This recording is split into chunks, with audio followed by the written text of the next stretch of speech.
Karyawan Biasa episode kelima, akhirnya gua bisa rekaman lagi setelah kemarin-kemarin mati listrik mulu. Kena pemadaman bergilir anjir gara-gara persediaan batu bara menipis ya, gua yang jadi korban nih, delay beberapa hari nih si podcast nih ya. Sampai stok IG Reels gua udah mau habis aja. Nah, di podcast kali ini gue ingin ngomongin tentang bagaimana cara gue survive dari beberapa startup gitu ya. Jadi mostly startup yang gua tempati ya, yang sebelumnya gua kerja di situ, setiap gua resign ya, itu tuh startupnya bangkrut. Ini entah entah gua punya kemampuan superhero apa gitu, gua sepertinya memiliki kemampuan untuk melihat masa depan gitu ya. Ya enggak sih, enggak sampai separah itu juga, tapi ya so far secara insting mungkin ya, karena gua dulunya sering pindah-pindah startup, gua jadi tahu ciri-ciri atau tanda bahaya di mana kapal akan segera karam, akhirnya gua loncat. Walaupun kadang gua ngerasa, sebel juga gitu, soalnya pesangon itu cukup gede ya bayarannya ternyata, tergantung dari gaji kita sebenarnya. Tapi ya di startup itu kan gajinya gede ya. Ya udah kerja 5 tahun, memilih untuk resign gitu kan, setelah 5 tahun baru bangkrut, sayang banget nggak dapet pesangonnya. Cuman ya enaknya itu sih, kita keburu loncat duluan. Biasanya kan kalau misalkan kena layoff, iya sih dapat pesangon, tapi, kita belum dapat pegangan perusahaan lain, mungkin itu resikonya ya. Walaupun ketika itu easy lah mau pindah-pindah startup tuh gitu, cuman ya kalau sekarang beda ya keadaannya ya. Di tahun 2026 ini malahan katanya bakalan ada badai layoff gitu ya, gua nggak tahu. Ya semoga kita baik-baik aja gitu ya, lu semua juga baik-baik aja. Tapi ini adalah cerita di mana gua berhasil loncat sebelum kapal karam dan ciri-cirinya seperti apa, seluruh kejadian dari 4 perusahaan yang gua berhasil escape gitu ya, akan gua rangkum di podcast ini. Di era itu waktu startup awal muncul gitu ya, lagi hype-hype-nya gitu, mmm, interview tuh easy banget coy, interview satu, interview 2, interview 3 tuh lolosnya easy lah. Dulu tuh belum ada HackerRank, belum ada HackerEarth, atau tools-tools rekrutmen lainnya. Terus sepertinya, mmm, milestoning rekrutmen juga belum begitu kebentuk ya, karena kan semakin ke sini tuh sistem semakin terbangun, jadi orang-orang juga memiliki beberapa cara untuk memfilter kandidatnya gitu. Nah, zaman dulu tuh, bisa dibilang nggak begitu ketat lah gitu ya. Dan gua happy, gua bisa pindah-pindah akhirnya, setiap gaji gak naik sesuai dengan ekspektasi gua, ya gua pindah gitu. Cuman ternyata begitu memasuki transisi, startup bubble-nya udah mulai pecah, dan gua memasuki beberapa perusahaan yang, interview levelnya itu bener-bener easy gitu ya,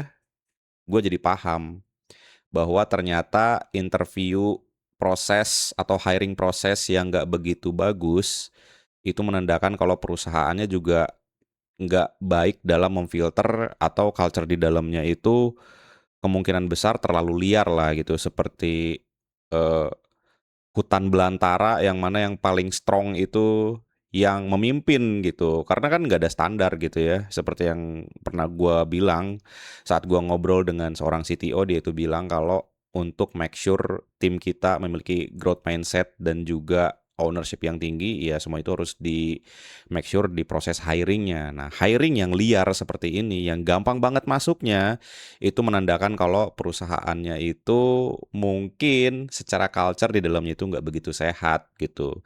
Gua yang merasakan dampaknya sendiri, gua sudah membuktikan itu dari pengalaman begitu ya. Waktu itu perusahaannya juga masih kecil gitu ya, bukan perusahaan yang gede-gede banget. Ya mungkin engineer-nya cuma ada 4 orang, terus sisanya itu divisi-divisi lain. Total mungkin sekitar 10-an orang termasuk dengan manajemennya. Gua dibebankan beberapa role gitu ya. Bukan hanya expertise gue sebagai engineer, tapi ada beberapa hal seperti jadi project manajemennya, termasuk desainernya juga, ya semuanya lah role gua ambil gitu ya. Itu baik sih, itu hal yang baik untuk fresh graduate atau early career gitu ya, karena pada akhirnya kita mendapatkan, lesson learn yang cukup cepat gitu.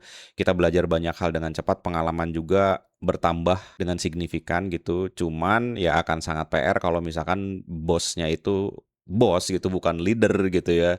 Jadinya ya kasihan, gue pun merasa kasihan sama diri gue yang dulu gitu waktu fresh graduate, di-abuse sama atasan. Bener sih, dapat experience, dapat pengalaman, dapat knowledge yang cepet, tapi di-blame sama atasan dengan pengalaman yang segitunya minim, ya itu termasuknya pembulian sih ya. Lu menindas orang yang lemah gitu. Seorang atasan si level memarahi orang fresh graduate gara-gara kerjanya nggak bener, di mana dia belum punya pengalaman, dia belum memiliki kemampuan untuk speak up gitu, ya udah pasti sisi levelnya ini menang gitu. Menurut gue sih itu pembulian gitu. Ya ada resiko seperti itu ya untuk perusahaan-perusahaan yang nggak memiliki interview level yang ketat gitu. Seorang si level atau manajemen level yang terbiasa menindas bawahannya, yang mana bawahannya itu juga nggak punya kemampuan untuk speak up atau nge-counter atau membela dirinya sendiri gitu ya, cenderung mereka tuh manipulatif gitu. Mau resign ya dikata-katain, "Saya pikir kamu di perusahaan berikutnya kamu nggak akan survive deh," segala macem gitu ya. Jadi, para atasan yang seperti ini tuh selain micromanage, dia juga, jahat sih ya. Itu parah sih kalau dia nggak sadar kalau itu perilaku yang jahat gitu ya. Gue yakin dia sadar itu perilaku yang jahat, cuman ya itu udah jadi adiktif untuk dia.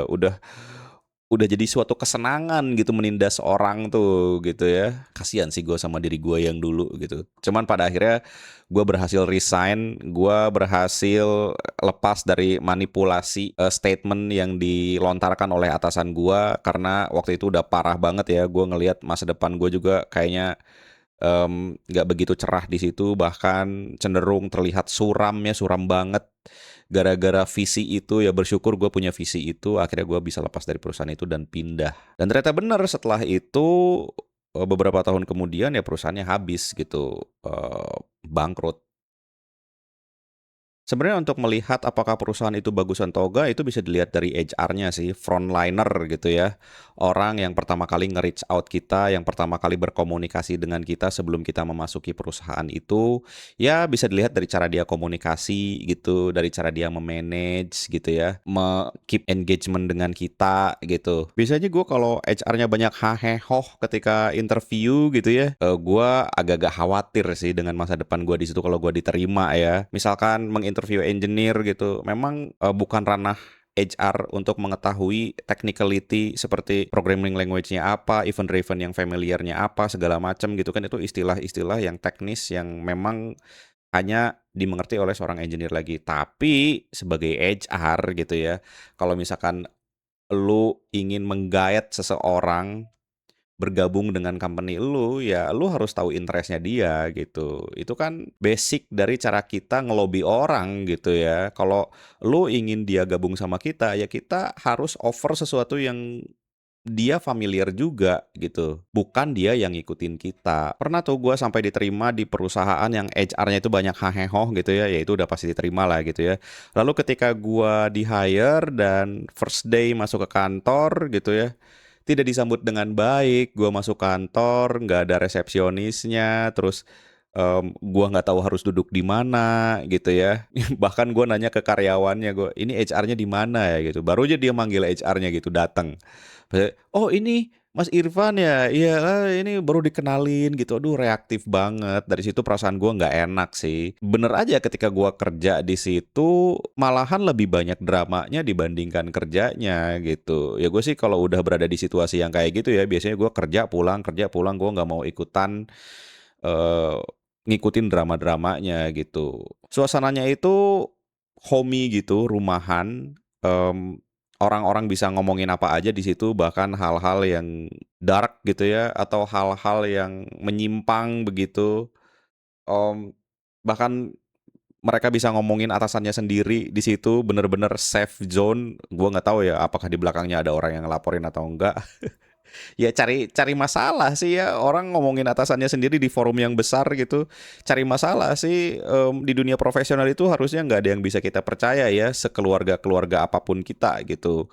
Dan ya akhirnya bangkrut juga ya, karena, ya waktu itu kalau nggak salah ada investor yang ambil alih dan akhirnya bangkrut gitu. Ya udah kelihatan lah gitu dari awal masuk, nggak punya struktur hiring yang jelas, terus di dalamnya juga nggak kekontrol gitu ya kualitas dari komunikasinya di dalamnya. Memang sih secara kolaborasi lebih kekeluargaan, lebih tidak ada tembok gitu ya. Bebas ngomong apa aja, tapi justru kebebasan itu yang bikin toksiknya terbentuk gitu. Kita bisa ngomongin apa aja, gosip bergelimpangan, noise-noise itu sangat bebas untuk kita konsumsi gitu ya. Nah, kalau udah kayak gitu, dampak ke kitanya juga jelek, apalagi dampak ke perusahaannya gitu ya. Orang udah ngomongin atasan di belakang dengan bebas gitu, wah itu sih lambat laun kapalnya akan karam gitu. Setelah semua ciri-ciri kapal akan karam gua koleksi gitu ya, ya ada beberapa perusahaan yang memang udah kelihatan dari awal dan potensi ke depannya juga nggak akan lama gitu. Gua pernah memasuki perusahaan yang secara leadership bagus banget, secara culture terpupuk dengan baik, orang-orang yang ada di dalamnya juga memiliki ownership dan growth mindset yang baik. Jadi di perusahaan itu orang yang mau tumbuh akan tumbuh dengan cepat, tapi orang yang nggak mau tumbuh ya akan stagnan dan akan tertinggal. Nah, tapi justru permasalahannya ada di situ. Mereka-mereka yang stagnan ini tidak dipunish, tidak mendapatkan hukuman, tidak mendapatkan SP. Oke lah, kalau SP kekencengan gitu ya, mungkin SP itu lebih ke tindakan yang benar-benar kritikal seperti tindakan asusila, terus ngomongin atasan di belakang, menyebar toksik itu SP, pantas dikasih SP. Cuman kan mereka-mereka yang stagnan itu kan menghambat, laju perusahaan juga gitu ya. Mereka-mereka yang hanya ngerjain task aja, dengan skill terbatasnya itu gitu ya. Terus ketika diskusi mereka diem aja, ditanya A bingung, disuruh ngerjain A, hooh-hooh bae. Nah, yang kayak gitu-gitu kan justru bahaya gitu, dia main eksekusi-eksekusi aja. Justru yang seperti itu menurut gua penting untuk dikasih SP ya, atau dikasih peringatan lah kalau lu tuh secara performance nggak tumbuh, artinya lu membebani lah begitu ya. Gua kan udah gaji lu nih, lu membebani gitu. Kalau lu mau stay di perusahaan ini, lu harus ikut tumbuh dengan laju perusahaannya sendiri. Nah, hal-hal seperti itu di tempat kerja ini, di perusahaan ini tuh nggak ada gitu. Bahkan ada orang yang nggak pernah masuk kantor gitu ya, didiemin aja. Bahkan diajak komunikasi, kamu kenapa? Aduh, kelamaan. Orang yang nggak masuk kantor dalam berapa lama, 1 minggu, 2 minggu, bahkan nggak ada respon di Slack gitu ya atau di chat gitu, nggak usah diajakin komunikasi. Menurut gue itu kata aja. Itu secara sadar dirinya sendiri menyepelekan pekerjaan gitu. Nah, dulu tuh ya leader tuh kayak gitu, senangnya tuh berkomunikasi gitu, leader yang sejati itu ya, bukan leader sejati ya, apa ya, leader yang empatinya tinggi gitu. Mereka tuh cenderung terus mengkomunikasikan mengkomunikasikan, padahal udah jelas secara sadar dianya sendiri juga udah malas kerja gitu. Udah nggak ada niat buat kerja bener. Nggak ada tuh dengan komunikasi dia menjadi orang yang lebih baik gitu, akhirnya dia sadar dan dia harus kantor, dia harus rajin, dia harus ikut tumbuh, nggak ada tuh kayak gitu. Ya gitu ya, orang tuh karakter nggak bisa dirubah gitu. Orang udah di chat nggak responsif, masuk kantor jarang, ilang-ilangan, nggak bertanggung jawab, avoidant gitu, itu nggak bisa dirubah dengan sekejap gitu. Bisa sih berubah dengan sekejap, ya dengan cara dikasih SP gitu, mungkin di perusahaan berikutnya baru dia paham, itu pun kalau dia paham. Masih ada tuh kemungkinan di mana dia mencak-mencak, nyariin orang yang ngasih SP-nya siapa di perusahaan sebelumnya, nyari-nyari orang yang nge-layoff dia siapa, masih ada tuh kemungkinan kayak gitu, dia nggak terima dengan keadaan yang sebenarnya, ada tuh yang kayak gitu. Jadi, eee nggak ada gunanya berkomunikasi sama orang yang udah gak mau kerja tuh, udah nggak niat kerja tuh, ya nggak ada gunanya gitu. Nah, ini terjadi karena nggak adanya bad cop di suatu perusahaan. Memang leader itu bagus, meng-influence, bikin para timnya itu nyaman untuk bekerja di situ. Cuman ada juga orang yang nyaman nggak mau tumbuh gitu, orang yang manja gitu. Ada juga orang yang nerima gaji dan dia nggak ngerasa bersalah kalau dia nggak kerja, ada juga orang-orang yang kayak gitu. Nah, disitulah dibutuhkan salah satu pemimpin yang tegas, bad cop-nya gitu. Kalau di perusahaan nggak ada bad cop-nya, pemimpin lebih mengutamakan komunikasi, influencing, mengajak, memotivasi gitu ya. Pada akhirnya mereka-mereka yang nggak tumbuh ini gitu ya, yang menghambat ini jadi beban si pemilik perusahaannya itu, yang bikin si pemimpin perusahaan ini menanggung bebannya sendiri gitu. Padahal kan simpel, ya tinggal pecat aja itu orang. Akhirnya apa? ya fraud. Lu tau lah apa yang gua maksud gitu ya. Demi menanggung beban bawahannya dia melakukan fraud, memanipulasi agar investornya itu mau memahami itu gitu, mau percaya gitu. Itu kan gila gitu. Makanya jangan ditanggung sendiri kalau emang ada orang yang kerjanya jelek, ya pecat aja udah. Karena dia nggak berani untuk mengambil keputusan tegas ya jadinya bangkrut kan. Jadi kalau misalkan lu ngelamar ke suatu perusahaan, lu menghadapi suatu interview dan interview stages-nya itu terasa sangat mudah gitu ya. Ya itu ada 2 hal sih, antara lu terlalu jago atau perusahaannya nggak punya sistem hiring yang bagus. Nah kalau memang terasa seperti perusahaannya tidak memiliki sistem hiring yang bagus, itu pertanda jelek sih ya. Lu harus mulai khawatir, okelah kalau misalkan lu butuh banget duit untuk bulan ini gitu ya, ambil aja perusahaan itu nggak apa-apa, tapi ya resikonya lo harus mau menanggung ketoksikan yang ada di dalamnya gitu, yaitu resiko gitu ya. Maksud gua, perusahaan yang seperti itu tuh kecil kemungkinan dijadikan tempat kita berpijak untuk waktu yang lama gitu. Mungkin perlu dipertimbangkan, menjadikan perusahaan itu hanya sebagai batu loncatan aja gitu ya. In this economy gitu kan, setai-tainya atasan kita ya telan dulu tapi kita harus punya, planning jangka panjangnya. Cuman ya di zaman sekarang semakin gua kenal dengan teman-teman gua, semakin gua ngobrol dengan teman gua yang kerja di beberapa perusahaan yang berbeda gitu ya, ternyata atasan micromanage itu banyak di mana-mana dan perusahaannya tetap stay gitu. Mungkin antara tunggu waktu aja sampai perusahaannya bangkrut, ya proses pembangkrutannya itu biasanya karyawan-karyawan yang berkualitas akan resign, ya mereka-mereka akan resign. Kalaupun ada karyawan berkualitas baru yang masuk, dia akan identify itu dengan cepat. Lalu dia nggak melanjutkan probation-nya gitu ya, artinya turnover rate-nya tinggi.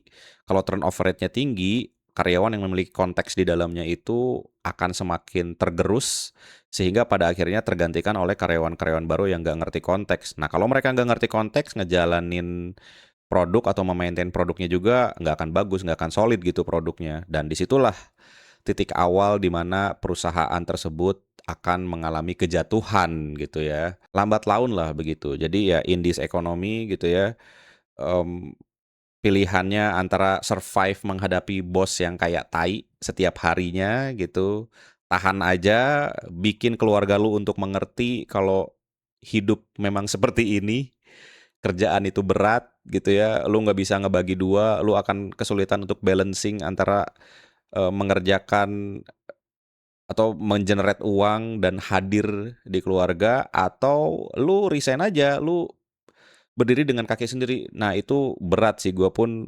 sedang mengalami fase itu, ya cukup berat tapi bisa dilakukan di era AI sekarang. Itu aja podcast hari ini, semoga memberikan pencerahan ya, jadi sampai bertemu lagi di podcast berikutnya. Thank you.